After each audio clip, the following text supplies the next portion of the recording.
contrae. Contrae una determinada tanto durante la quema. El volumen de poros que están presentes en el compacto inicial. Si por cualquier manera la distribución de tamaño de partículas, la plasticidad de las materias primas, usted produce un volumen mayor o menor de poros en el compacto, en el prensado, al fixar la presión de compactación, tú vas a tener una retracción, una contracción durante la quema, que es una función no de la característica de la materia prima, pero de que no prensa bien. Ese es un error total. Por eso, si usted quiere saber si una materia prima es adecuada para la fábrica, tiene que compactar en la compactación de la fábrica. Pero si quiere hacer una avaliación comparativa de materias primas, todas tienen que ser prensadas a la misma densidad y no a la misma presión. Porque si prensa a la misma densidad, presupondo que la densidad real de las partículas no cambie mucho, el volumen de poros en el compacto será el mismo. Por tanto, la diferencia de contracción en la quema será una función de la diferencia de comportamiento en la quema de la naturaleza de la materia prima. La misma cosa, dos conceptos que, como que yo sé cuál tengo que usar, el conocimiento. A partir del momento que tú entiendes que lo que define la contracción en la quema es el volumen de poros del compacto, ahora esta es la dependencia. Por eso, en determinadas cosas veremos, muy común vemos artículos publicados en revistas buenas en que las personas comparan diferentes materias primas que están disponibles y prensan todas a las mismas presiones. Es un error básico. Una otra cosa, la molienda del material. Es muy común que las personas muevan los materiales a un cierto tiempo. Materiales más blandos se quedan más finos. Y por eso no, y residuo. Residuo es la cantidad de tamaño de partículas arriba de un tamiz, pero no da la distribución de tamaño de partículas. La distribución a veces es muy más importante.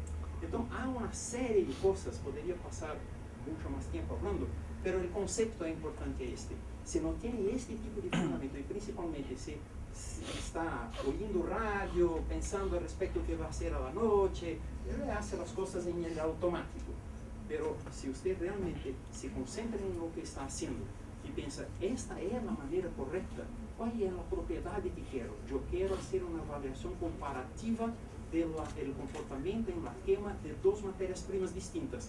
Entonces tengo que fixar la densidad y para eso varío la presión de compactación o varío la humedad de forma que los dos compactos tengan el mismo volumen de poros.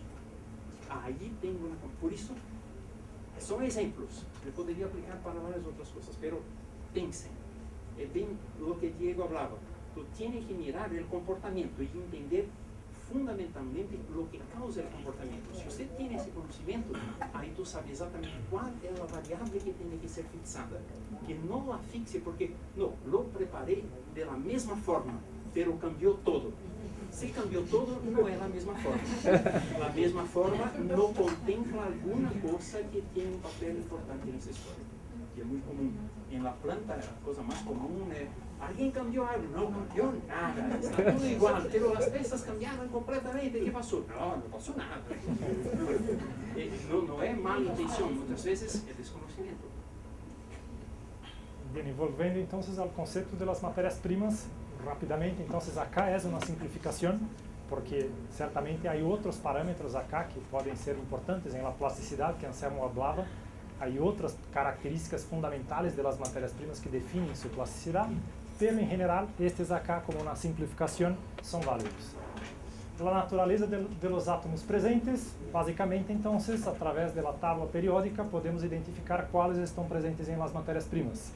Miramos que ustedes tienen un laboratorio químico acá muy equipado, que está realmente muy bueno y tienen condiciones de determinar prácticamente las composiciones de todos los materiales con que trabajan, qué átomos están presentes. Después, la cuestión de proporciones entre los átomos, acá solamente como efecto de ilustración, composiciones químicas de dos arcillas en que acá están cambiando en la proporción entre sílice y alúmina.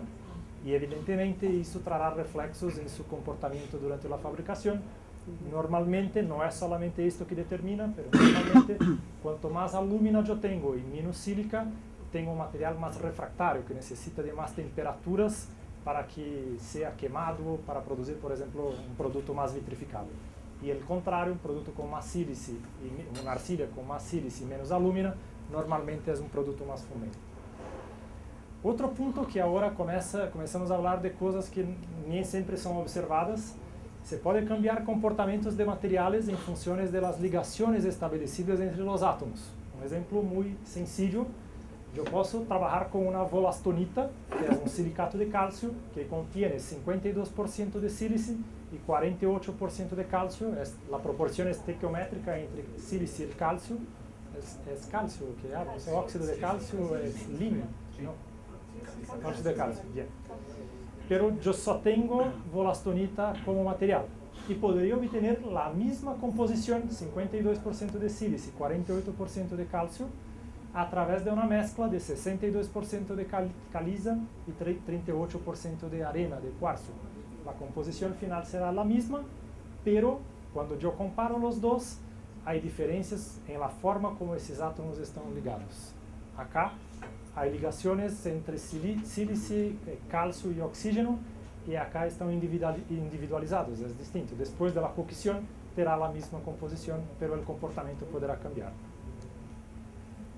Una otra situación que esto se muestra muy evidente, un trabajo también de investigación muy sencillo que hicimos para efectos didácticos, en que trabajamos con un esmalte para baldosas constituido de 90% de frita y 10% de caolino. En una otra situación, yo producí un otro esmalte con la misma composición química, pero con una otra frita, 75% de una otra frita, y 10% de caolino y 15% de albita, el feldespato sódico. La composición de los dos son los mismos, pero acá yo tengo 90% de frita y acá yo tengo 75%.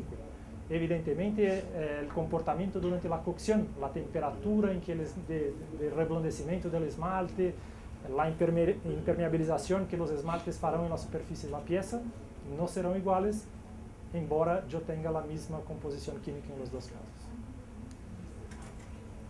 La otra cuestión que hablamos también al respecto de los tamaños de las partículas, que evidentemente son importantes porque establecen relación con la cantidad de área que tenemos en la superficie. Y muchas de las propiedades que estamos interesados en cerámicas son determinadas por reacciones que empiezan en la superficie de los materiales.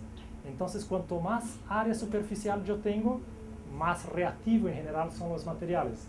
Acá solamente una ilustración, que si yo tengo un material con un cubo de faces de lados de comprimento A, yo tengo una determinada área superficial, y cuando yo hago su molienda dividiendo ese material en dos, ahora la área superficial, que era de 6 a cuadrado, nos pasa a 8 a cuadrado, y ese material terá una reactividad mayor.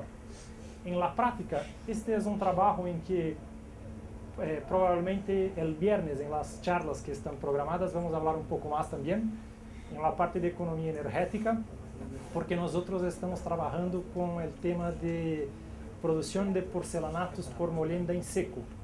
Y está directamente relacionado con el tema de ahorro energético, porque por molienda en seca se estima un consumo energético 40% más bajo do que a través del proceso en húmedo. Esto es una parte de este trabajo que vamos a hablar el viernes, en que nosotros comparamos distintas masas, una misma pasta de misma composición química y mineralógica, pero molida en distintas condiciones. En este caso, con todo el material menor do que 350 micra. En nuestro caso, más fino, menor do que 180. Más fino, menor do que 105, y más fino, menor do que 63 micros. Y este es el diagrama de grasificación, en este caso solamente indicando la variación de la absorción de agua en función de la temperatura de cocción. Y se observa que la pasta más gruesa, preparada por molienda en seca, las reacciones ocurren en temperaturas más elevadas, de manera que necesitaríamos de temperaturas superiores a los 1260 grados para obtener absorciones de agua de porcelanatos, que son cerca de cero, que serían temperaturas muy elevadas y que prácticamente inviabilizarían la producción de este producto por el proceso de molienda seca. En la medida en que vamos trabajando con composiciones cada vez más finas, nos vamos desplazando las curvas, haciendo con que se aproxime más. Acá en azul está la curva de una pasta de porcelánico de molienda húmeda, en que se observa la necesidad de se moler cada vez más fino por molienda seca para obtener resultados similares a los resultados que se obtienen por molienda húmeda. En este caso, la composición era la misma, tanto química como mineralógica, y los efectos enormes que se observan acá en el diagrama de gasificación son directamente relacionados con los tamaños de las partículas de la pasta. Entonces, son propiedades fundamentales de las materias primas que deben ser conocidas para que nosotros podamos definir cuáles son las materias primas que vamos a trabajar y dentro de qué intervalos de variaciones, como estamos hablando.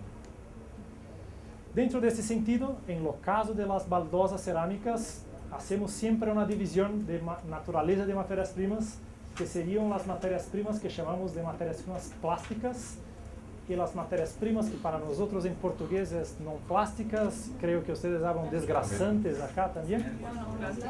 ¿Cómo? Duros, se podría decir también. Y que en función de esta clasificación, esto será muy importante para definir los intervalos en que voy a estudiar. Vamos a hablar en la secuencia. Si hacemos un diseño de mezclas en que probamos fórmulas con cero de arcilla, solamente con materiales desgrasantes, la posibilidad de suceso es prácticamente nula para la fabricación de baldosas, porque hay algunas funciones que los materiales plásticos desempeñan y solamente ellos desempeñan en una pasta. Y los materiales desgrasantes desempeñan otras funciones. Y esto, para los grupos que están con otros temas, sería interesante que buscasen hacer una clasificación de los materiales relacionados con las funciones que desempeñan. Esto será fundamental para definir los intervalos de variación en la definición del diseño estatístico. Eso sería el entendimiento de la receta. Aquelas recetas que eu mostrei al principio no es que es malo, pero elas carecen de un entendimiento, de una comprensión de por qué aquelas materias primas están y por qué están en aquelas proporciones. A partir do momento que usted consegue identificar no que esta matéria-prima, pero que usted necessita deste comportamento, tu pode buscar alternativas que vão te produzir o mesmo comportamento. E o comportamento, em termos de fabricação, a arcilla vai desempenhar um papel clave durante a compactação, pero vai se quedar durante o resto do processo. Então, há muitos minerais que são introduzidos para desenvolver um papel, pero que vão, pero bem ou pero mal, afetar todo o processo. Voy a entrar a hablar un poco más al respecto de cada uno de estos dos, de los plásticos y de los desgrasantes, pero en forma general esta película nos indica las principales funciones que son aportadas por los plásticos y por los desgrasantes. Los plásticos tienen como principales funciones, en los casos de las pastas en que se trabaja en húmedo, actúan como agentes suspensores fundamentalmente por sus partículas que son muy finas. Entonces evitan la sedimentación de las suspensiones. Tienen papel fundamental en la conformación, sea por prensado o extrusión o otro proceso de conformación. Necesitamos de materiales plásticos para obtener ese resultado, un buen resultado durante la conformación. Proporcionan resistencia mecánica en crudo, o sea, en cerámica siempre dividimos el proceso previamente a la cocción y después de la cocción. Y las arcillas son fundamentales para garantizar integridad a las piezas crudas, que se garantiza a través de resistencia mecánica que estas piezas poseen en función de la presencia de arcilla. Este es lo principal, esta es la razón por la cual utilizamos materiales plásticos en las formulaciones. Pero no podemos nos olvidar que después vamos a la cocción con estas arcillas que fueron introducidas en la pasta, tienen su principal función en la parte inicial de del proceso de fabricación, pero después, durante la cocción, también serán importantes porque pueden cambiar los resultados a través de la formación de fases vítreas o cristalinas. Enquanto que los materiales desgrasantes fundamentalmente estamos aportando con preocupaciones mayores con su comportamiento durante la cocción, pero también afectan el comportamiento previamente a la cocción, porque, por ejemplo, mejoran la permeabilidad de las piezas. Esta permeabilidad será importante en el proceso de secado y en precalentamiento en horno. Las salidas de gases de la pieza serán facilitadas en la medida que yo tengo mezclas de plásticos con no plásticos en el material. Y los no plásticos, los desgrasantes, serão muy importantes acá porque tienen partículas gruesas y los poros que dejan el interior de las piezas son grandes y estos poros facilitan la permeabilidad. Vamos a hablar al respecto de eso. Mejora la compacidad, que diz respecto a los empaquetamientos de partículas durante el prensado. Vamos a hablar en detalles también. Y durante la cocción pueden también trabajar en la formación de fases vítreas o cristalinas en función de la naturaleza del material que estamos trabajando. E incluso podemos utilizar algunos desgrasantes con la función de inertización. Incluso hay un grupo acá que está trabajando, no sé quién son las personas del grupo, que están interesados en evaluar la cantidad de material desgrasante en una pasta de baldosa, especialmente, lo que me parece, en función de su comportamiento inerte durante la cocción. Y esto, de entre otras ventajas, el comportamiento inerte puede hacer con que la pasta tenga contracciones de cocción, de secado más bajas, y también los temas de las desgasificaciones también serán facilitados. Los filitos de la ilustración, sí, de la presentación de Anselmo, realmente clasificarían como un intermedio. Exacto. En general está más para un material desgrasante porque tiene cantidades de caulinita que no es tan plástica como una hilita o una montemorilonita, y en cantidades normalmente de los 20-30%. Por tanto, no es un material que te aporta resistencia mecánica en crudo. No dispensa la utilización de arcillas. O importante, de novo, é se medir o comportamento. Se classifica como